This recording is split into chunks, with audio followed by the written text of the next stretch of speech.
alone with God, because that's what actually happens in this book. Through a tragic situation, this guy, Mac, actually ends up getting a weekend alone with God, which, by the way, I think every single person in this room could use a weekend away alone with God. No spouse, no children, alone with God, you and a Bible, and maybe a bottle of water.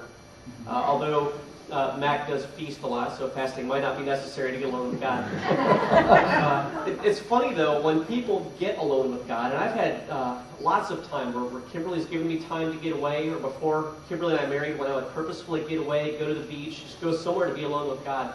And when you come away from those experiences, all you can come up with are metaphors for what God is like. Because when you get to know Him, you can't say God is, maybe you can say God is love, but then somebody will ask you, well, what does that mean? And the best thing to do is come up with metaphors, which is all the Bible does. The Bible constantly gives us metaphors for what God is like. And in understanding what God is like, you could start to kind of understand who God is. I really love it that when Mac finally gets alone with God, God is nothing like what he imagined God would look like. In fact, to Mac, she is a, as the book says, large, gregarious African-American woman. And for somebody who doesn't have a vision or a visage of what God looks like, I just love that. Because it's like, and like she explains, the reason why he became her for Mac was so that all of his religious presuppositions would just be done away with. You have nothing to go with but what I'm giving you. And this has been a huge controversy about this book. The hate websites against this book, it's one of the big issues. Is why a black woman, why a little Oriental woman, and why just some Middle Eastern guy? And I want to share with you a verse. You can write this down and look it up later. This is in Deuteronomy chapter 32, verse 18. This is God talking about God. God says, "You deserted the rock who fathered you. You forgot the God who gave you birth." So here's God who's a rock. So he's a mineral. He describes himself like a mineral.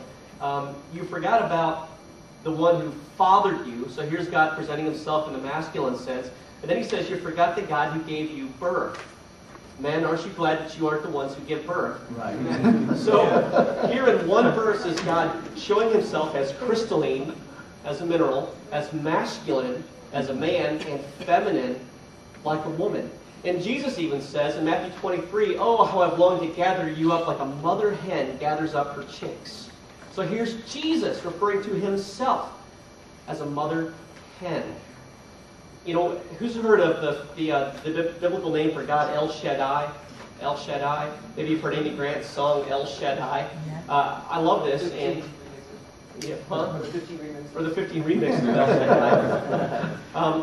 The word El Shaddai actually has a root, and the root of the word is shad, or shad, which in Hebrew means breast.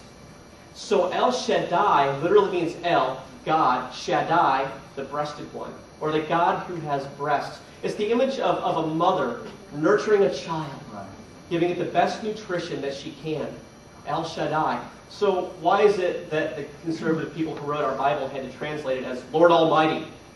Because maybe they couldn't imagine, or they just couldn't comprehend being alone with a God who would nurture you like a mother would breastfeed a child.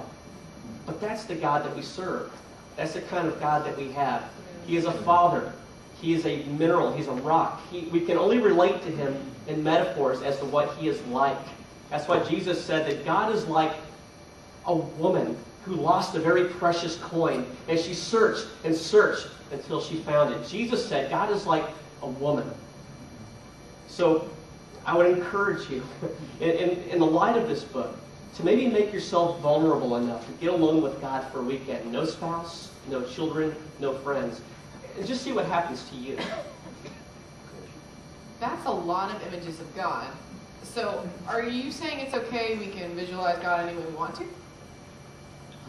Harp, you're the pastor. Can you take that one? Great. Thanks for asking. Boy, that's a loaded question. The answer is probably yes and no. Sure, take the easy yeah, I'll take the easy way. I'll be diplomatic. Let's answer it by not answering it. Okay. I'm going to lean towards yes, though. Here's why. Let me qualify that. I think that we can relate to God and picture Him coming to us in any way we need Him to come to us, as long as that description or image of Him magnifies Him. One of the things that I have chosen not to do in my life is to ever try to put God under a telescope. We should never try to put God under a telescope. We should only do those things that magnify Him, that make Him larger, that make Him indescribable, that make Him just leave us speechless. So I would say, yes, I think we can believe that God comes to us in whatever way we need Him to come, if it is within keeping to the doctrines of His Word and in keeping to sound theology, and as long as we are magnifying Him. I think the reason why I love this book, by the way, I'm just totally into this book. Every time I read it, I weep.